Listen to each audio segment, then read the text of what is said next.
Chapter 41. Recovery. This is it. This is where I die. Part of him wanted to close his eyes, pretend it wasn't about to happen. The other part of him desired to live, to keep fighting, to resist until the very end. Living one out, pushing his one functional leg out, he dug his heel into the ground and pushed himself back. Dread filled him as the bear's head grew larger in his vision as it came closer. He swung his sword side to side, hoping to deter the beast. But it had passed that stage. The bear wouldn't give him up for anything now. Kai realized how much trouble Hector must have had fighting the beast. Fire seemed to hurt it, but not to the point where it impeded the bear. Kai could only assume it had an innate fire resistance and a hardy body to back it up. Akane had done her best, but she was too weak and ineffective against the beast. Unable to stand, he shifted around to kneel, putting all the weight on his one good leg. Kai kept the sword close to his body. The beast nearly loomed him. Its eye was still trained on him. From his left, flames lit up the forest once more as a stream of fire smashed into the side of the bear's face.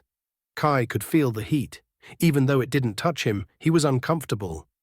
Growling, the bear turned its head towards the fire. At that moment, Kai knew it was his only chance. Pushing off his one leg, Kai shot next to the bear's face. His sword low, he thrust up, heavy blow assisting as it pierced into the bear's neck. He felt almost no resistance as it tore through. Only a small rasp could be heard before shifted and then collapsed. A ding told Kai what he already knew. The fire died out a moment later. Akane and Kai shared a look for a moment in the light of the burning forest before the fox lightly smiled and then collapsed. "Akane," Kai yelled. He hopped across to the fox with his one good leg. Even movement caused him agony. Kneeling next to her, he couldn't tell if Akane was injured. The outside of her body lacked any injuries, but she had gotten batted aside, so it's possible the injuries were internal. "Akane, Akane," Kai shook the fox gently. In usual fashion, the only response he received was her stomach growling loudly. Relieved, Kai smiled. He knew she would be okay now. Liquid dripped down his face. Wondering if maybe he was bleeding somewhere on his face, he patted it. But no blood came from his fingers. Tears? Was he crying because he had lived, or because Akane was going to be safe? Either way, Kai felt relief. The absurd battle had been close. He knew in his current state he would have never beaten the bear without Akane. Cracking open his last weak health potion, he downed it quickly. Although it wouldn't do anything for his broken bones, it would at least heal the puncture wounds from the bear in his leg. Health, 243, 1050. Stamina, 89,400. Mana, 73,800. You have slain Spiked Earth Bear, Forging level 41. Vanguard has reached Foundation level 80. Vanguard has reached Foundation level 90. Gravity Pillar has advanced to 210. Burden has advanced to 210. He was ragged. Another fight and he would die with certainty. Lucky for him, he saw the forest's edge. Grabbing a stick, he propped himself up and left with Akane curled around his neck. He'd wait to put his new stats in, unless he came across another monster. Free of the dreadful forest, Kai limped his way across the grass. Around his neck, Akane slept, still unconscious from the fight. He wasn't a healer, so he just hoped she had passed out from hunger or some nonsense, and not internal wounds he couldn't see. His left arm hung limply at his side. Every step, every jolt caused him agony as pain traveled across it. Head hanging down, he took shallow breaths. While he wasn't in immediate danger of dying, he was hurting. The minor health potion hadn't done much for him. He barely had the energy to lift his head to see where he was walking as he trudged onwards. All he could think about was how he shouldn't have won that fight.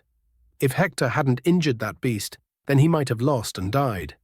And without Akane, he certainly would have died. He shuffled along the grass, nearly tripping a few times when his foot got caught on a rock or loose dirt. Both his body and mind were dead tired. The entire day had been a blur of excitement. He had done it all. Running, sneaking, fighting. All he wanted to do now was rest. The first sun had long set, and because of the way the other sun rotated, it would be hidden behind Titan Prime for a few more weeks yet. His eyes were half closed. He walked on automatic without thinking or looking. He didn't know if it had been minutes or hours since he started walking. The only thing that registered in his head was when he took a step and instead of grass or dirt, he had stepped onto smooth stone. Straining his neck, he saw the glorious sight of a road. Unfortunately, no one was in sight. To his left, the road continued on out of sight, with trees on each side. To his right, he saw the same, but behind the trees was the silhouette of mountains, visible even in the darkness. The capital was very close to where the Ashbourne Mountains began. He began his trek down the road towards the mountains, silently praying to the Nine that he was going the right way. His eyes kept drooping as he walked. The only thing keeping him awake was the pain from his broken limbs that surged with every step. After an undetermined amount of time, he heard sounds coming from behind him. Someone yelled, "Stop the carriage," but that was all he heard as his eyes closed with a small smile on his face. The first thing he noticed was light shining into his eyes. He stretched his arms like he always did after waking up, but when no pain came to him, he blinked his blurry vision clear. Looking around, he had no idea where he was. He was laying in an unfamiliar bed with cream-colored sheets. His armor had been removed and he was wearing a cotton short-sleeved shirt. Looking outside the window where the primary light source was, he saw the same enchanted lights in the sky, alerting him that he was back in the capital. Below on the windowsill was his armor, laid out across every piece accounted for. The pristine, dull white was now dirty, as if he had been rolling around on the ground and tossed in mud. His sheathed sword was leaning against the wall nearby. Encircling his bed, a white curtain was drawn around it, giving him privacy.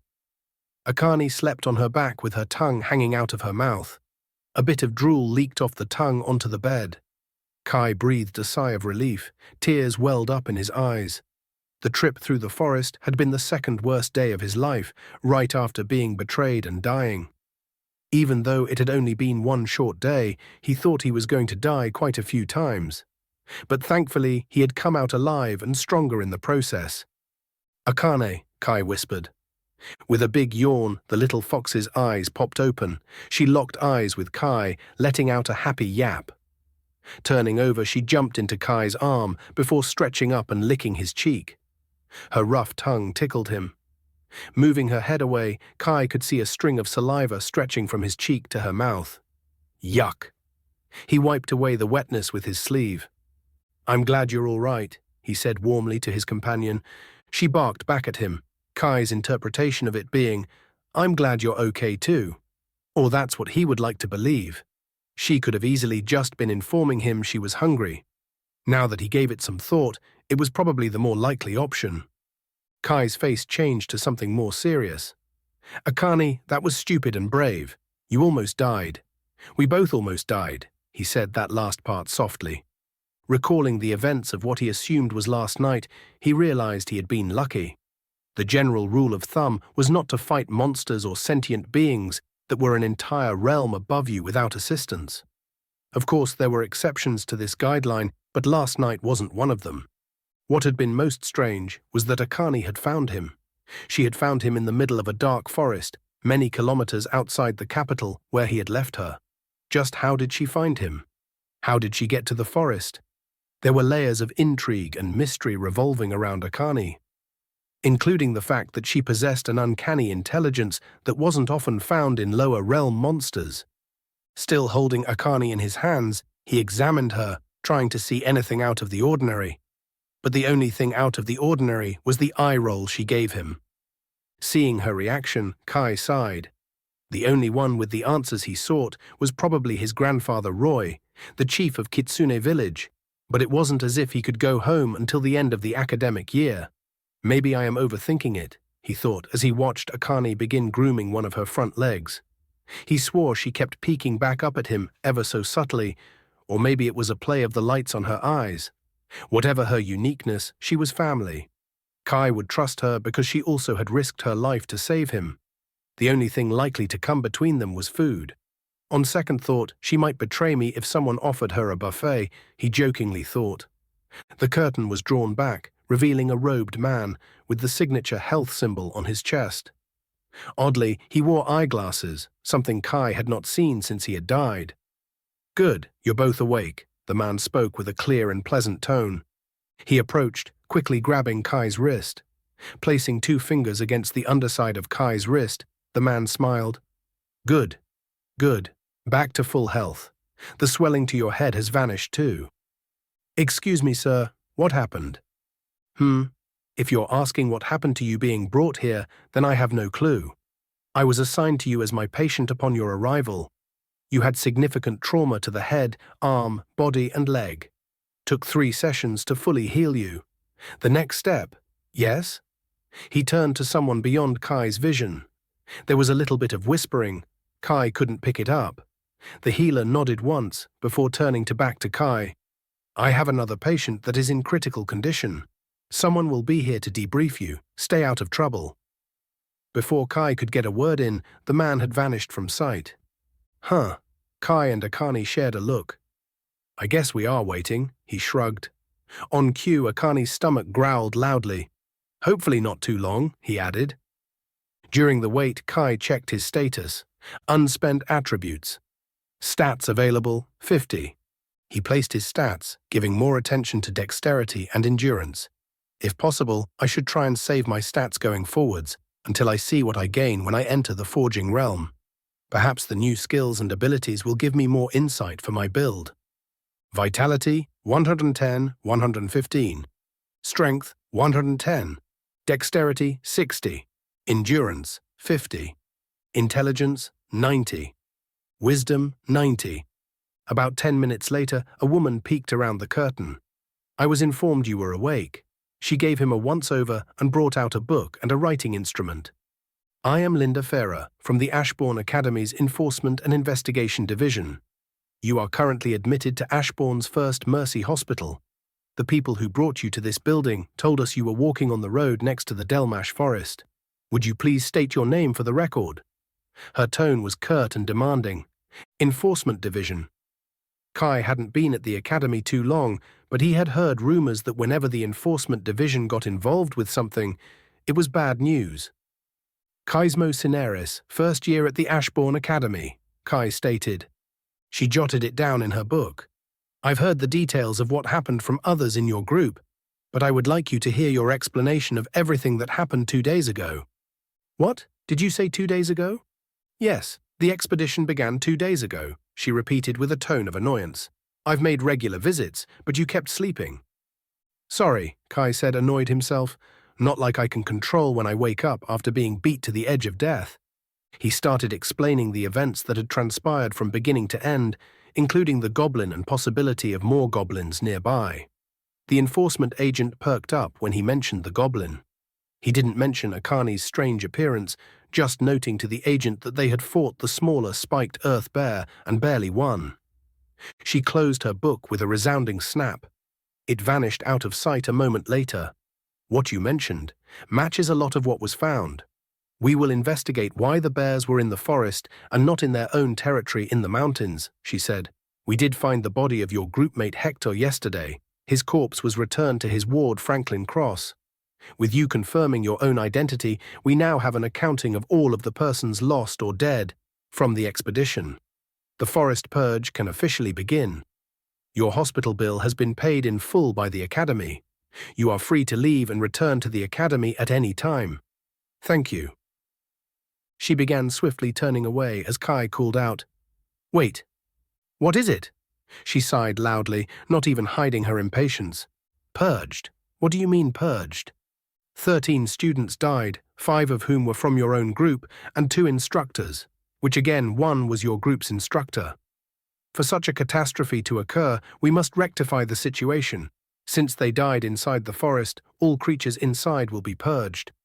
After all, many children belonging to the nobility died unnecessarily, their parents and families are up in arms, and we mustn't have those on the front lines becoming distracted after all. You need not worry about the other goblins in the forest. They will be found and slain in short order.